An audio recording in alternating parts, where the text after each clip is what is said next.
Welcome back to Unraveling the Brain. I'm your host, Dr. Josh Matson. No. You're not the host this time. What? Oh, this is the big boy seat.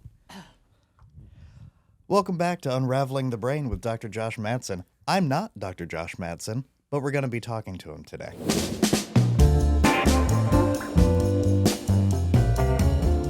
You might know him as the most talented doctor who's sitting within 3 feet of me.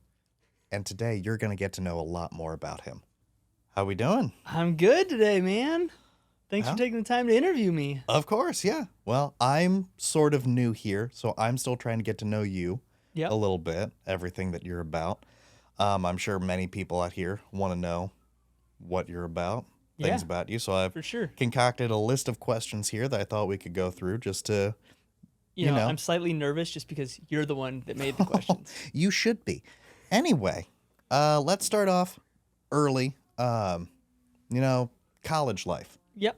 We're both, you and I, Panthers. Yep. So tell me about your time there. Where'd you live? What did you do? Places you went to, classes you particularly liked. Yeah. Yep. Representative Bender Hall, those first years, then I was off campus the rest of the time. I ran track at UNI for the first few years. Oh, neat. Ended up getting injured a lot and sick a lot, so I ended up stopping that. And then I was actually the head coach for a high school nearby for track, and then cross country, or assistant for cross country. So I got to do that. That was really fun. Oh, so you're a runner. What were you running from? How do I even answer Fears, thoughts, running towards something, perhaps a goal, or just bears? just for health, just for the health's sake. The health of you or the bears chasing you? Me. Okay. Yes. Good. Yeah. Good answer. Yeah. So you said you ran track, but Yep. you helped coach cross country. Me, I was somebody that I couldn't do the ring. That was just too monotonous, and Yep. it broke my brain. I liked being out in the world and different environments. Did Yeah. you find any of that, or have the opposite? I should have never been a runner or a track athlete, to be honest, because every single meet of my entire life after the first race, I threw up. Every time. Every Oh. single time. Almost every hard practice. Every time I was like, why am I doing this? This is ridiculous. There's such a difference between like the sprinting. Like I'm not a sprinter by any means, but I can. You don't say. Touche. But I could keep the distance going, and Yeah. and maintain a pace for a while. Yep. Still wasn't the fastest on my team, but there was one meet in high school where I was the top of the JV, and Killing it. it's only because the usual star player decided to have pancakes that morning for breakfast. Dang, pancakes will get you. Stay away from gluten. It's really bad for you. Yeah. Yeah. I feel really bad because we were just talking about this yesterday. My wife came in for an exam here, and she ate very healthily before I came along, and I unfortunately ruined that for her, and I feel guilty about that every day. And We'll so, get you back there. well, I keep saying that it's like, okay, I always say it with good faith, like I would like to eat better. I would like Yeah. to do the gluten-free, but A, I don't know where to start with it. B, it's just it seems, and maybe I'm wrong or I'm looking in the wrong places, but it seems so expensive comparatively. Like it feels like it's very expensive to eat healthily. Well, let me tell you where to start. And I don't know the actual numbers. You might even know. Well, how much is a bag of rice? A lot. Very little. Is it? How much is Are we talking organic, right? I don't it's know. just how much is a bag of beans? Not very. Okay.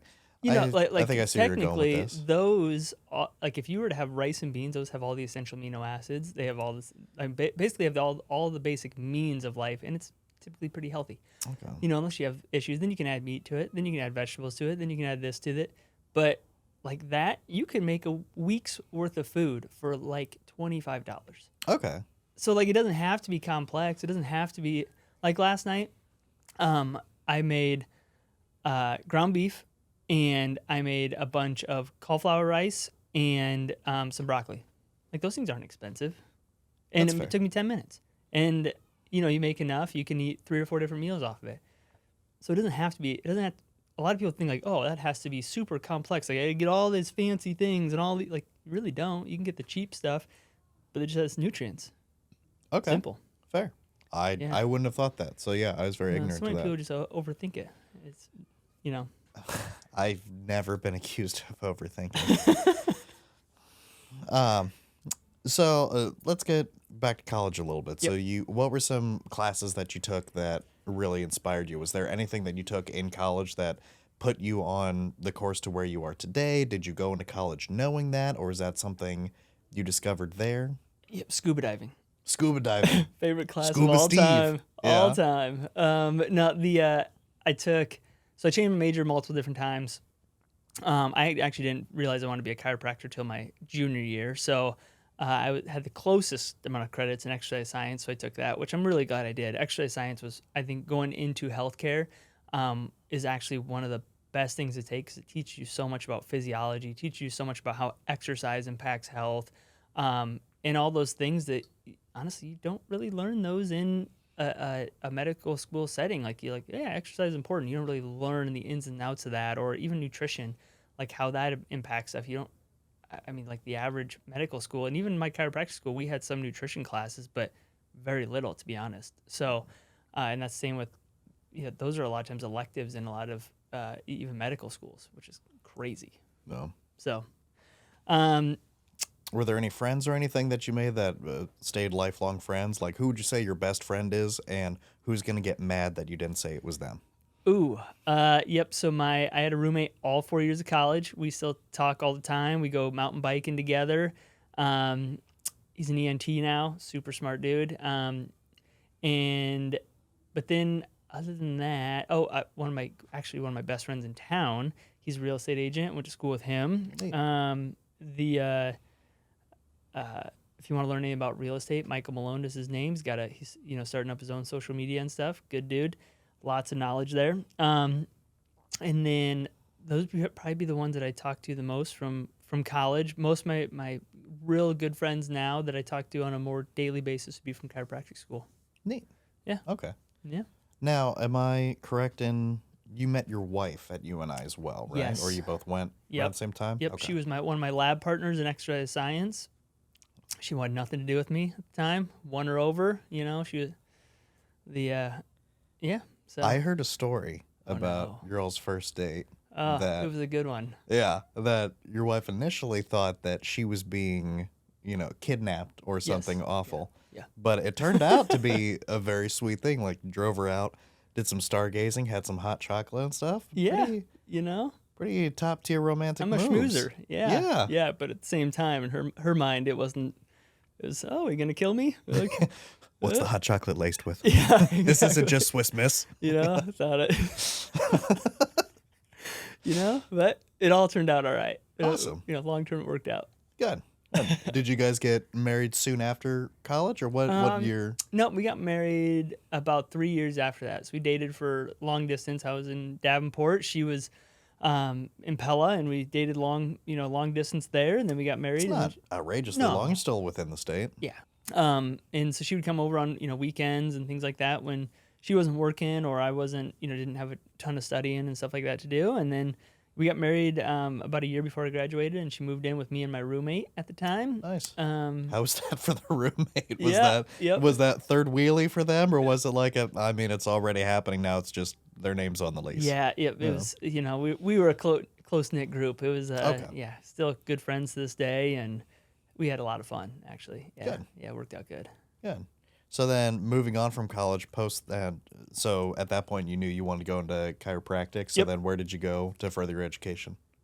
Yep. So I went to Palmer in Davenport. I went to chiropractic school a couple different reasons. I had a lot of immune system issues, and a lot of those were improved through chiropractic and nutrition. And so I knew I kind of wanted to do that. But kind of the catalyst was I was taking a test in, I don't remember what it was. It was like some math course, and all of a sudden, like my back seized up, and I literally couldn't move. I could barely breathe, and I went out into the hallway in the middle of the test, just like stammered out there and laid on the floor, and I had no clue what happened. And I actually drove 2 hours home, went to my chiropractor that I grew up with, He adjusted me, and I walked out of there like nothing had happened. And I was still a little sore, but like I was functional again. And that's actually what was like, I want to do that. Like I want to be able to help people in that way. That's So cool. yeah, that's what brought me to that. Yeah, such a direct the thing that happened to you. Yeah. It's like, man, that happened to me. I want to Yep. impart that. That's real cool. And the same thing with Dr. Lauren. He had the same similar thing. He hurt himself. He literally couldn't walk or move, and one adjustment, he was back to deadlifting at his max weight the next day. So Yeah, every time he tells me that story, that's just yep. mind Yeah, boggling. and interestingly enough, that's like half of your chiropractic classes. Like they had something just wild like that change, and maybe it could be a lot of other things, but yeah.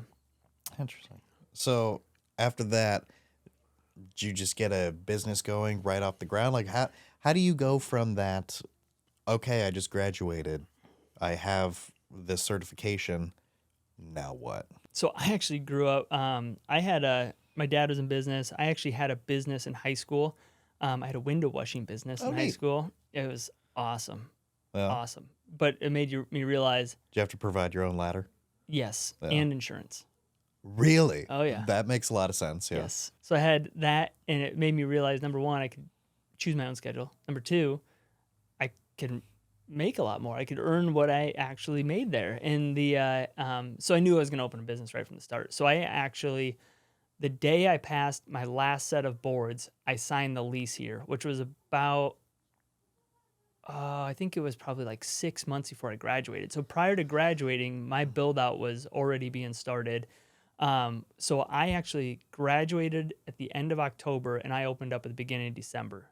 So I opened up right away. So do you have to have like real estate connections to even know like, hey, I know I'm gonna need a space, so I need to go out and find a Yep. agent who knows it? Is it very like, are there specialized real estate agents, people that specialize in medical Not facilities like necessarily that? Or, like a okay. commercial real estate agent. So my buddy Michael, who I just mentioned, he was a commercial real estate agent at the time, so he helped me find it. And yeah, then you got to get a bank that'll give you a loan, and then you do a build out and get rolling, and you make a business plan and all that type of stuff, and yeah, and then you get all the rest figured out as you go, and make a lot of mistakes along the way.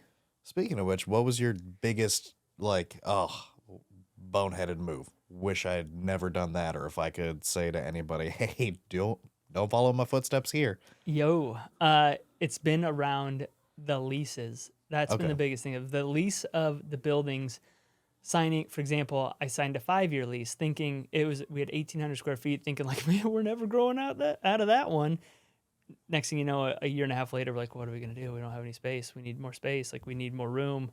And so that has always been, if I can give any recommendation to anyone, try to get a year to 3-year lease or a year with the option to buy out, so that way you can either move or change as your business grows. Because that was the biggest mistake that I've made time and time again. Interesting. Yeah.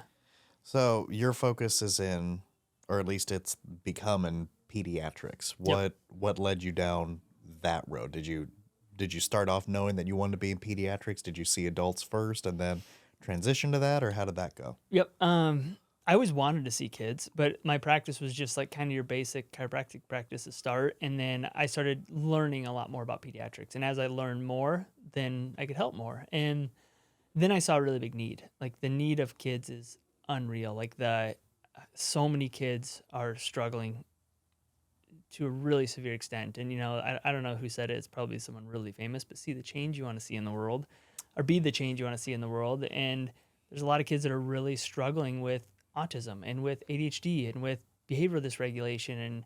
And so then I basically set myself on a path of like, my goal is to figure those things out and help people with those as much as I possibly can. God willing, whatever I truly believe that God doesn't put things in your path that you can't handle. And so gradually and slowly our cases got harder and harder as I learned more and more and more, and just happened to put things in my path that I had recently learned about, and it just built from there. And now, what are we coming up on? Almost 8 years later, we're seeing some kids from all over the world, and some of the most challenging cases that you can imagine. And it's real. It's you don't get things put in front of you unless you're ready for them. Man, Now you're pretty social media savvy. Like obviously you brought some people on to help build that up, but I mean, what gave you the idea of okay, well I need to be on social media, either sharing tips or just getting my name out there. What was the impetus behind that as opposed to just saying, "All right, well I've got an office open and people need chiropractic work, so people are just going to flood in on their own." What brought the social media aspect into things? If people can't find you, you can't help anyone. So and that's been the biggest blessing of having a large social media is, and whether they come to us or not to help them, they get information that can help them. And that's really the purpose of all this is I just want to give them information that I've learned that's helped other kids so they can either find someone or they can implement things to help their own kid. And that's why you rarely ever see anything on our social media of like, hey, come to me. Like, I don't care if they come to me or not. I literally just want to get this information out there. There's tons of research on different stuff that they can implement now to help their kid instead of waiting years and years and years and years for all this, in-depth research to be done for years and years before they go.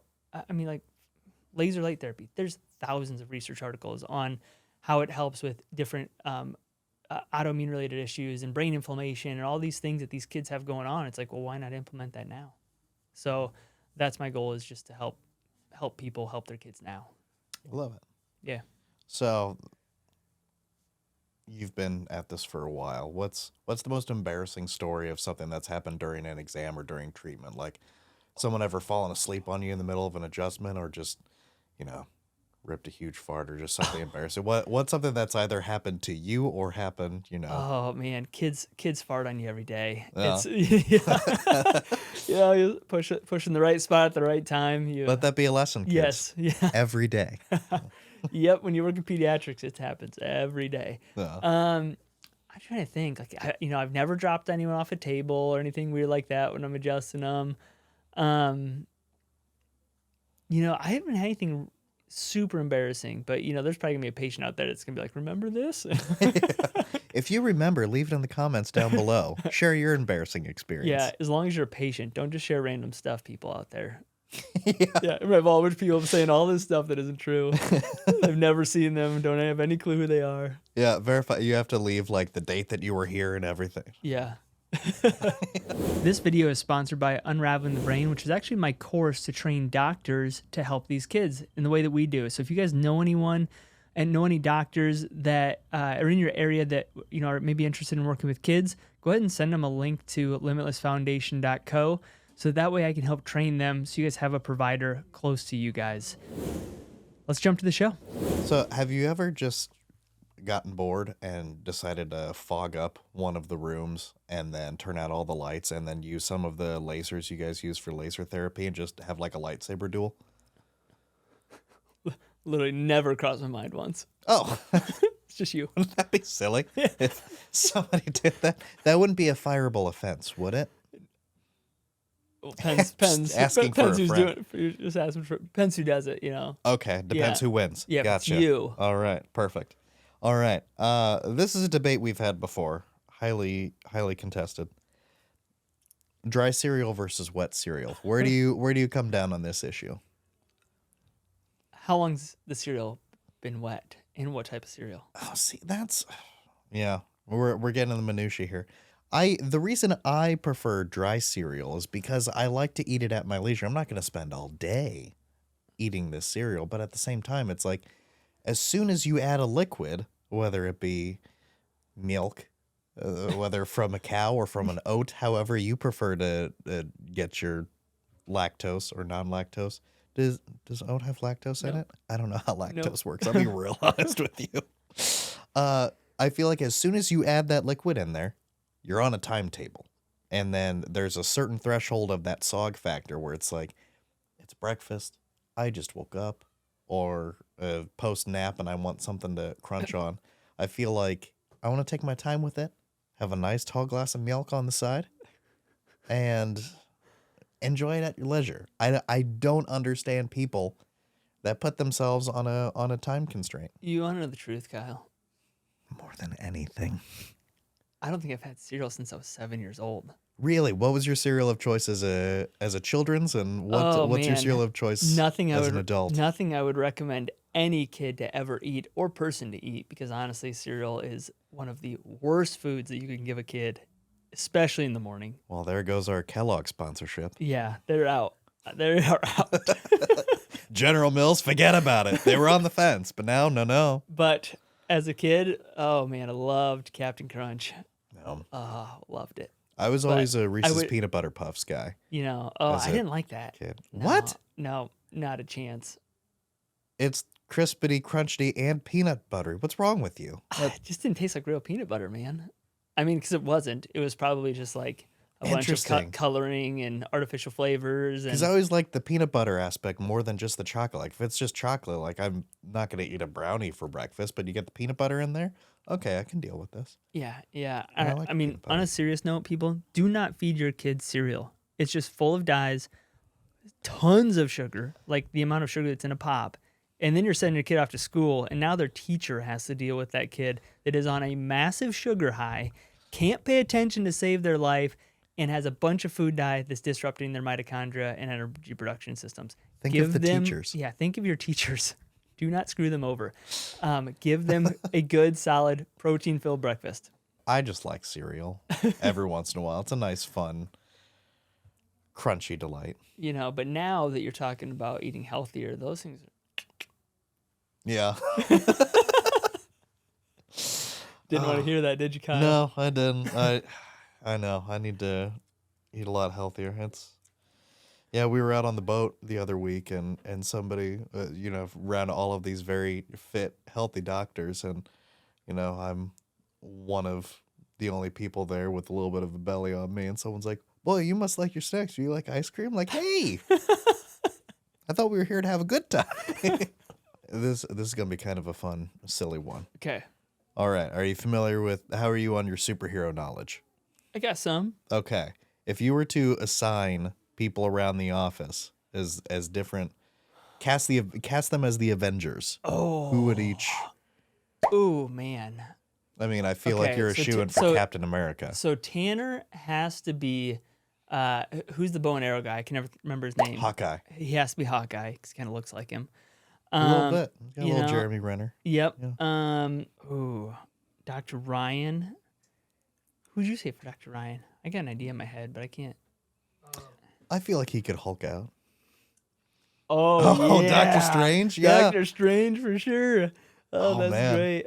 I could see him do some wizardry. Yes, Yeah. Either that or I 100%. could see him hulking out at some point. Yeah, I mean, Yeah. but in my mind, Lauren is the Hulk, even though he's a gentle giant. See, I would give him Thor. Oh, I feel like yeah. you just put a that's hammer it. in his Yeah, hand and Yeah, give him some blonde hair. He'd be there. Oh man, we put a wig on him. He'd end up looking like He-Man. Yeah. Yep. Let's see. Dr. Ashley, Black Widow. Is that No. What, who's that That's one? Scarlett Johansson. Yeah, Who's different from Scarlet Witch. I don't know who Scarlet Witch is. She does magic things with her hands. No, don't know her. Played by the Olsen twin sister. Okay. Yeah. I think Christine. I don't know. I can't even think of any other superheroes. Who's another I female mean, superhero? you could even go to the DC side and throw some Wonder Woman. Wonder Woman in there. Yeah. yeah. Or who's the one that is the lasso? That's Wonder Woman. Yeah. With the lasso of truth. No, not that one. No. Oh, Catwoman also has a whip. No. Maybe it is Wonder Woman. You're right. Yeah. The one that uses the lasso and is from the Yeah, Wonder Woman. yeah. No, not Wonder Woman. Yeah, she like has like bracelets and she makes people tell the truth all the Yeah. time. No, Wonder Woman. No. yeah, she has a shield. Can't think of her name though. So, how much pride do you take in single-handedly keeping Jimmy John's and Chipotle afloat? And do they know you by name? They I do go there a lot. Yeah. The Jimmy John's, I mean they know where they're going when I call. How close are Well, they both to of them naming are a like sandwich both after of them you? are a half a block away, so it's like But again, I Convenience don't factor. get bread. Unwitches. Unwitches are where it's at. That's the lettuce Yeah. wrap? Yep. No. Yep. For sure. See, that just sounds very crunchy to me. And awesome. Fair. You know what? When you put it like that, I can't argue. Awesome. You can't argue it until you try it. Excellent point. So you're also an avid fisher. Yes. So what? fishing. Give me some good fishing stories. You and your son go out quite a bit. I know All that he the time. loves it. Yep. So My son has caught probably. Well, actually, I grew up going out to South Dakota and going fishing every year with my dad and my grandpa and my brother. My grandpa's brother was a fishing guide out there, so we go out there all the time. But now me and James, either every Wednesday or Friday or both, or on the weekend we go fishing. I mean, pretty much all the time, to be honest. Catch huge catfish out there. We caught some really good walleye, some really big bass, which has been really fun. We like to go down to Orange Beach and go fishing with Captain Morgan at Blue Island Charters. now he's a little young for Captain Morgan. Yeah, yep, different Captain Morgan. Oh, okay, An okay, actual fair. captain named Oh, Austin neat. Morgan. Yeah. Yep, he prays every night to go fishing with Captain Morgan. So we do that when we're down there, and that's became a kind of a ritual. Is we go a few mornings while we're out there on vacation, and love it. It's super fun, and it's just fun to watch him have fun. All right. Yeah. What motivates you? What does a really rewarding day look like? And what makes you wake up every day and be excited to come in? Like what keeps you going? Seeing a kid that has a family that has nowhere to turn, a kid that has nowhere to turn, that has such severe stuff that no one knows what to do with them, get massive changes.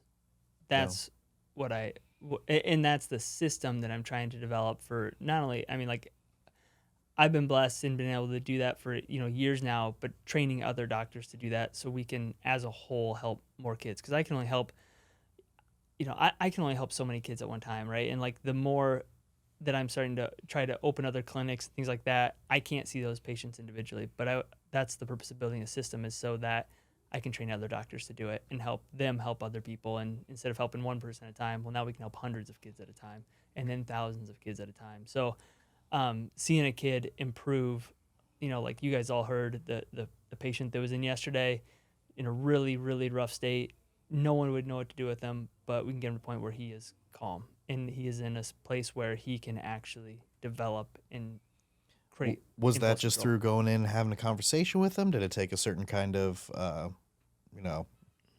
Yep. what ended up? Lots of calming him? lasering, getting energy to his brain, getting his brain calmed down, getting inflammation calmed down, and then clear guidelines, clear instructions. Kids need boundaries. They need to know what they can and cannot do, what's accepted, what's not accepted, and they need to know that. And explaining that and sticking to that is extremely important, especially with working with a lot of these kids, because they don't have clear understanding of what their boundaries are.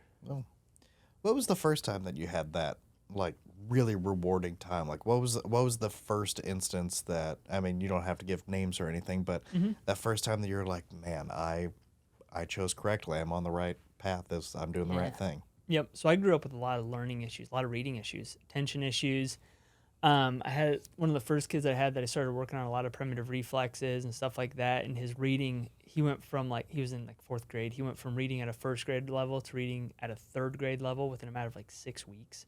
And I was like, well, that's really cool.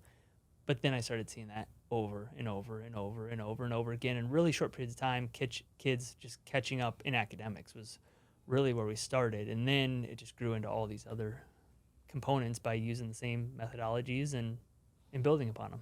So is that essentially what just keeps you going on and just looking for more moments like that? Or what are some of the goals that you have for ongoing? Like, what would you like to see grow with Infinity in the next, short while? Or do you have any long-term goals? What are you looking forward to have happen? Yep. I want to train a lot more doctors. So we have a course to do that. But I also want to open more clinics. There's so many kids that honestly have nowhere to turn. Like they've tried everything. They've gone to every professional. They've been or dismissed of a lot of their issues or challenges that they're facing, and they don't know where to go to. And like, to be honest, we do have a solution, a really good solution for a lot of these kids. And yes, there's cases out there that we can't seem to budge, but they're not that, they're few and far between, because like every kid can develop, every kid can move in the right direction. Some a lot more than others, but there's always a reason for what's going on, and someone, honestly, just doctors that are willing to take the time to dive in, run labs, and figure out what's going on, and put in the work to help them. A lot of these kids that come in that are severely autistic, and they're behaviorally everywhere, and they're hitting and screaming and all kinds of stuff. Like, there's not that many places where they can go to that someone's willing to help them. And I think that's where all of our staff, all of their huge hearts, our goal is just to push the needle forward for them and help them out. And people that are willing to do that, and even though that is super hard, it's really hard on the providers. Like, it's really challenging, but it's also extremely rewarding when you can help that kid that no one else is willing to help. No. That was a big thing for me when I came in initially for my interview. On the way out, I walked past an exam room and just heard somebody say, "Hey, great job today. I'm really proud of all the work that you put in." And I thought, wow, that was a really nice, just rogue, nice thing that I heard.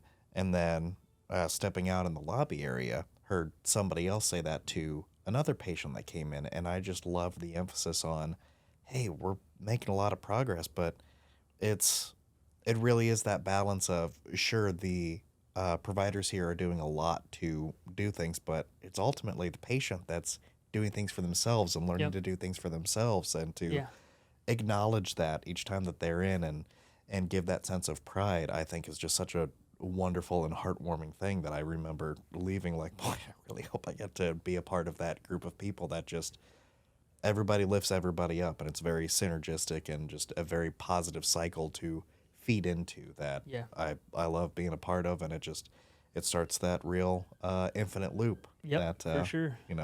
Great thing that it's called infinity. That worked out pretty handy, didn't it? Yeah. We should put that in somewhere. You should think about that. Yeah. Man, I didn't know we hired such a smart marketer.